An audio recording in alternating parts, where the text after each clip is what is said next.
मध्य प्रदेश के सबसे युवा कांग्रेस विधायक एवं किसान नेता अभिजीत शाह ने कहा, राजस्थान और मध्य प्रदेश के किसानों की स्थिति में साफ अंतर दिखाई देता है। उदाहरण के तौर पर राजस्थान में गेहूं की खरीद लगभग 2,735 रुपए प्रति क्विंटल के आसपास हो रही है, जबकि मध्य प्रदेश में ये करीब 2,625 रुपए के बीच बताई जा रही है। इतना ही नहीं, राजस्थान में 10 मार्च से ही गेहूं की खरीद शुरू हो चुकी है और किसानों को भुगतान भी मिलने लगा है, जबकि मध्य प्रदेश में अभी तक खरीद प्रक्रिया ठीक से शुरू भी नहीं हुई है। मध्य प्रदेश में सरकार स्लॉट बुकिंग और ऑनलाइन प्रक्रियाओं के नाम पर किसानों को उलझा रही है, जिससे वास्तविक काम में देरी हो रही है। आगे अभिजीत शाह ने कहा कि इसे एक सरल उदाहरण से समझा जा सकता है। जैसे रोटी बनाते समय अगर उसे समय समय पर पलटा नहीं जाए तो वह जल जाती है और खाने योग्य नहीं रहती, लेकिन अगर रोटी को बार बार सही समय पर पलटा जाए तो वह अच्छी तरह सिकती है, स्वादिष्ट और पौष्टिक बनती है। ठीक इसी तरह राजस्थान की राजनीति में समय समय पर बदलाव होते रहते हैं, जिससे व्यवस्थाएं बेहतर चलती है, जबकि मध्य प्रदेश में ऐसा नहीं हो रहा। इसीलिए वहां किसानों को समस्याओं का सामना करना पड़ रहा है। आइए सुनवाते हैं पूरा वाकया और क्या कुछ कहा विधायक जी ने। जय श्री राम।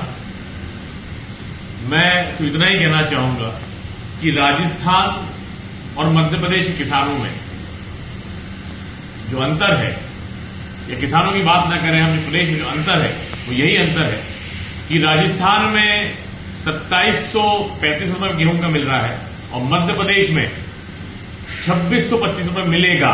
कब मिलेगा पता नहीं, लेकिन राजस्थान में 10 मार्च से खरीदी शुरू हो चुकी है और किसानों के पैसा आने भी शुरू हो गए हैं। और मध्य प्रदेश में अभी खरीदी कोई अता पता ही नहीं है। जो सरकार है उसे भ्रमित कर रही है, स्लॉट्स के नाम पर, ये सर्वे के नाम पर और स्लॉट बुकिंग के नाम पर ऑनलाइन, इसके नाम भ्रमित कर रही है। कुछ हो नहीं रहा है।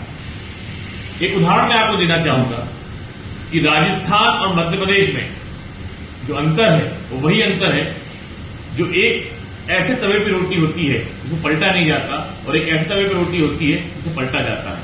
आप सभी अगर मेरी बात से सहमत ना हो तो अपने घर पे जाइए, किचन में जाइए और प्रयास करके देखिए कि अगर रोटी को आप बार बार नहीं पलटेंगे तो रोटी जल जाती है और जली हुई रोटी किसी काम की नहीं होती है, खाने योग्य नहीं होती है।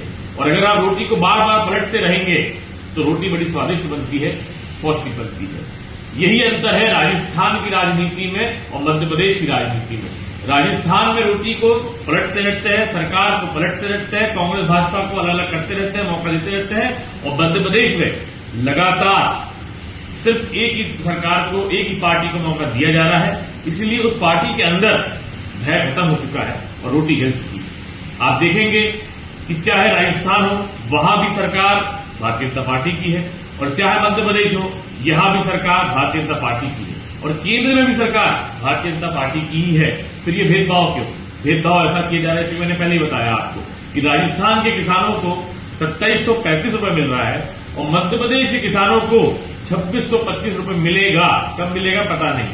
तो ये अंतर इतना ही है कि राजस्थान के जो किसान हैं वो रोटी को पलटते हैं और मध्य प्रदेश की सरकार में जो यहाँ पे जो किसान हैं रोटी को नहीं पलटते हैं। तो मेरा सभी लोगों से हाथ जोड़ के निवेदन है कि हम सभी किसान हैं, राजनीतिक पार्टी बाद में आती है, इसलिए हम लोगों को भी राजनीतिक रोटी सरकार पलटती रहनी चाहिए, ताकि सरकार के अंदर, चाहे कांग्रेस सरकार हो चाहे भारतीय जनता पार्टी की सरकार हो, उसके अंदर एक भय होना चाहिए किसान समाज का कि अगर इनको हम समर्थन मूल्य नहीं देंगे, उचित दाम नहीं देंगे, इनकी फसल नहीं खरीदेंगे, खाद भी नहीं देंगे तो हम पलट सकते हैं, बदल सकते हैं।